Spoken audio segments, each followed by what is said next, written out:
She was thrown out of the house with a single suitcase and the night closing in over her. Fernanda Solis was 22 years old, 5 months pregnant, and had nowhere to go when her stepmother put the padlock on the front door and told her that house had never belonged to her. Welcome to Stories Between Lives. The February cold of Durango doesn't ask permission. It comes down from the Sierra like water, slips through the seams of your clothes, finds your bones, and stays. Fernanda walked 3 blocks with her suitcase dragging across the cobblestones until her legs grew too heavy and she sat down on the edge of the sidewalk with her hands over her belly and dry eyes, because she had no more tears of that kind left. The ones she had left were different, deeper, quieter. Her father had died in October. A good man, a quiet man, who smelled of wood and pipe tobacco, and who used to tell Fernanda from the time she was small that the land always gives to those who work it. Aurelio Solis left behind a small house in the town of Santiago Papasquiaro, a plot of land with some old apple trees, and a debt with the bank that his second wife Hortensia knew better than anyone, because she herself had signed it without telling him. Hortensia Bravo de Solis was a woman of clear accounts and calculated affections. She had been married to Aurelio for 8 years and had tolerated Fernanda for 4 of them with that cold patience used by people who were waiting for the right moment. When Aurelio died, the moment came. Hortensia waited 40 days, just enough so no one could say she hadn't respected the morning. And on the 41st day, she called Fernanda into the kitchen and told her, with all the calm in the world, that the house was in her name, that the debt was too, and that a young woman in her condition needed to think about the future more seriously than she had shown until now. "In these conditions, I can't keep you here," Hortensia said, without raising her voice. "You'll understand." There were no shouts. There was no scene. Just the suitcase in the hallway and the padlock on the door. A neighbor who was watching from the window across the street pulled the curtain when Fernanda passed. No one came out. Fernanda had no mother. Hers had died when she was 6 years old, of an illness no one had been able to explain to her properly. And what remained of her family were some uncles in Sinaloa with whom she hadn't spoken since her father's wedding. The man who had gotten her pregnant was a young man from Monterrey who had spent 3 months in town working on a construction project. And when he found out about the pregnancy, he had sent one terse message and then never replied again. Fernanda didn't look for him. She had too much pride for that, and perhaps also too much fear of confirming what she already knew. That night, she slept in the cheapest inn in town, in a room that smelled of damp and detergent, with the suitcase pressed against the bed as if someone might steal it. She didn't sleep well, but she didn't cry either. Something inside her had settled into a quiet determination, one she didn't yet know how to use, but it was there, firm, like a stone at the bottom of a river. The next day, she asked at the inn if there was work at any nearby ranch. The woman who ran the place, a woman with large hands and a direct gaze named Doña Refugio, looked at her for a moment, looked at her belly and said, "There's an old mill 12 kilometers down the dirt road. It belonged to the Andrade family. The oldest son lives alone out there, Don Procolo. He's a strange man, but he's not a bad one. Sometimes he takes in people who need a place." Fernanda asked how to get there. Doña Refugio drew her the way on a napkin. What Fernanda didn't know, as she folded that napkin and put it in her coat pocket, was that the old Andrade mill kept something her own father had left there, hidden, years before he died. The dirt road at 12 kilometers wasn't really in any condition to be called a road. It was more a suggestion of a road, a scar in the earth between huizac and mesquite trees that the Durango Sierra allowed through every now and then. Fernanda got a man going by in a pickup to drop her where the path branched off, and from there she walked 40 minutes with her suitcase, stopping twice to rest because the weight of her belly pulled differently uphill. The mill appeared as she rounded a hill. It was a large stone and adobe building with thick walls that had withstood decades of rain and mountain wind. The roof of the main section was intact, though some tiles were missing from the right wing. There was a packed dirt courtyard, a wooden granary to one side, and beside the entrance, a ranch dog asleep, which lifted its head, looked at her, and put it back down. That was welcome enough.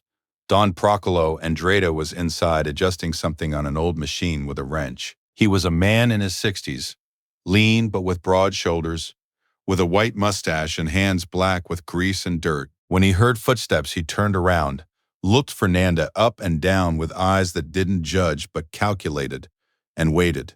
They told me you sometimes take in people who need a place, Fernanda said. Don Procolo wiped the wrench with a rag. Who told you that? Doña Refugio. From the inn in Santiago. The old man nodded slowly. There's a room in the north wing. The roof is good. There's a wood stove. What do you need from me? For now, nothing, said Don Procolo. We'll see. Fernanda set the suitcase down on the floor of the room and sat down on the potato mat rolled up in the corner. The room smelled of old stone and pine resin. There was a small window that looked out at the hillside, and through that window came a cold, clean light that made everything seem less terrible than it was. In the corner, hanging from a nail on the wall, was a wine-colored wool shawl that someone had left there. Fernanda took it down. She smelled it. It smelled of dried lavender. She put it over her shoulders, and for the first time in 2 days, she felt something close to warmth. What she didn't yet know was that the shawl had belonged to her own mother. At dawn, Don Procolo already had the fire going in the kitchen. Fernanda peeked into the corridor and he motioned to a bench without saying anything. There was steaming guava atole and a clay jug and a plate of beans with goat cheese on top. They ate without speaking. Outside, the mountain wind moved the Huazakis, and the white February sun was beginning to climb above the hill. Do you know how to mill? Don Procolo asked after a while. I learned as a girl. The mill works on Tuesdays and Thursdays. People from the ranches bring their corn. You can help receive it, weigh it, fill the sacks. If you can manage. I can manage. Don Procolo picked up his plate. Then you have a reason to be here. So began the days at the Andrade mill. Every Tuesday and Thursday, women from the nearby ranches arrived with sacks of corn strapped to the haunches of their donkeys or carried on their backs, and Fernanda quickly learned the rhythm of the thing. Receive the sack, weigh it on the iron scale that hung from a beam, write it down in Don Procolo's notebook with her tight handwriting, wait for the mill to do its work, and return the flour in cloth bags tied with a double knot. It was work of hands and of patience, and Fernanda had both. The women from the ranches looked at her with curiosity the first few days. Then they began to greet her by name. One of them, Doña Catalina, a small woman of about 60 with her shawl always neatly wrapped, started bringing her things. Once a jar of cane sugar honey, another time some dried chiles from her garden. Once a wool blanket her daughters no longer used. She placed them in her hands without ceremony and went on her way. Don Procolo spoke little but observed a lot.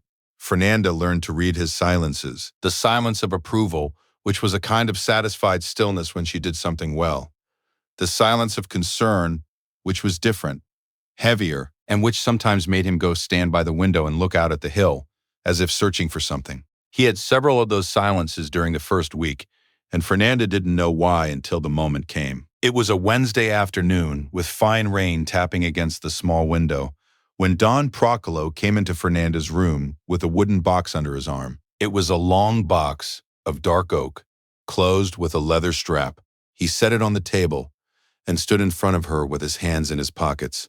Your father brought this, he said. Fernanda looked up. Aurelio Solis was here 2 years ago. I didn't know him well.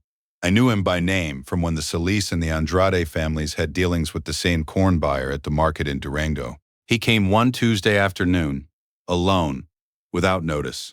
He told me he needed to keep something in a place where Hortensia Bravo couldn't find it, and that if something happened to him, I would know to whom I should give it. Fernanda felt a knot tighten in her throat. And you waited?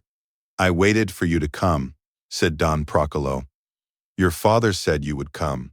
He said you always found the way, even when you had no strength left. Inside the box were 3 things. The first was a manila envelope with a notarial seal, closed with wax and with Aurelio Solis's signature on the flap.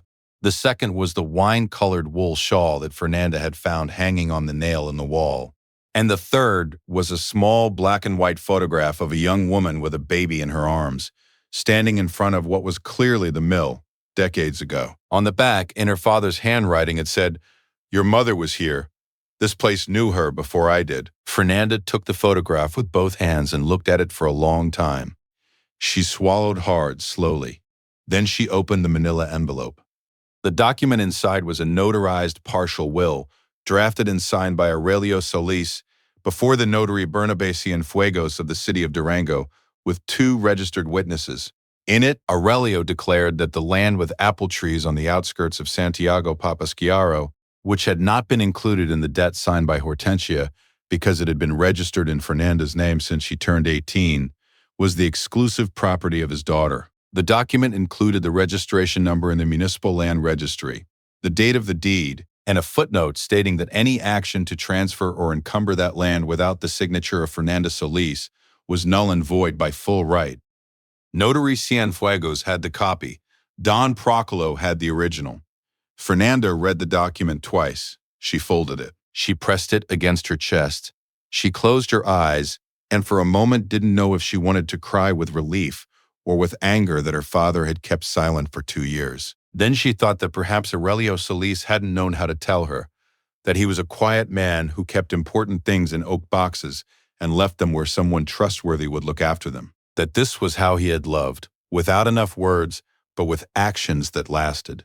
Something inside her sat down for the first time in a long while. Don Procolo was still standing beside the table.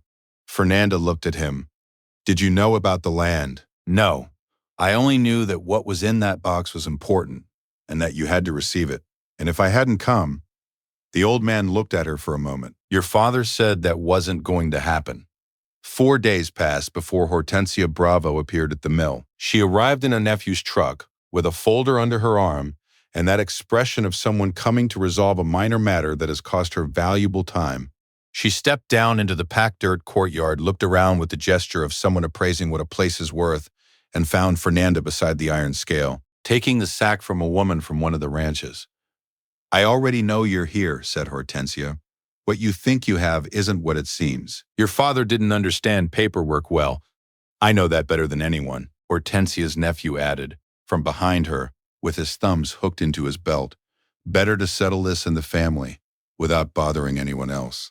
Sign what needs to be signed, and we all stay calm."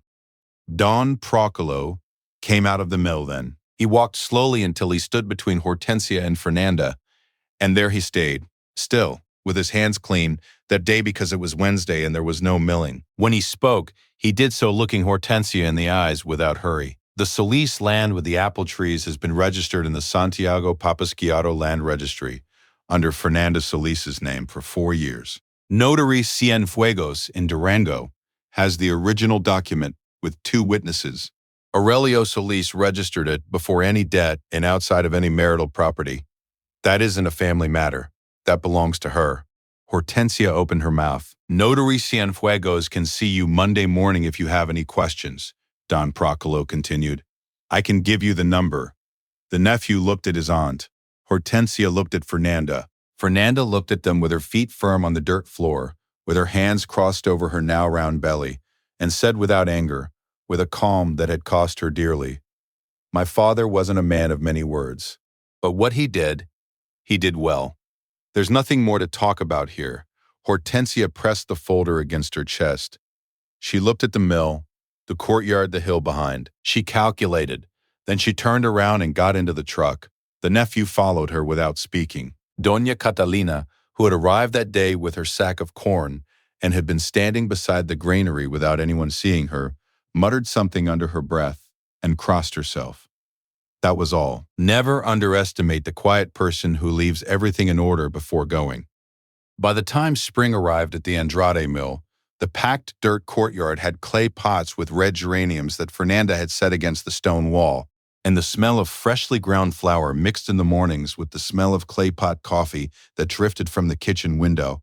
Don Procolo had repaired the missing tiles on the right wing before the rains came, without saying anything one morning when he woke up in the mood to do things. The boy was born in April, with the hills still snowy in the high places and the huizaches already blooming on the plain.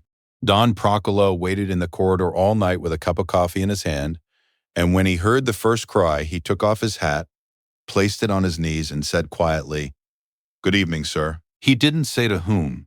The boy was named Aurelio, after the man who had left an oak box in just the right place, in the care of just the right man, waiting for just the right person.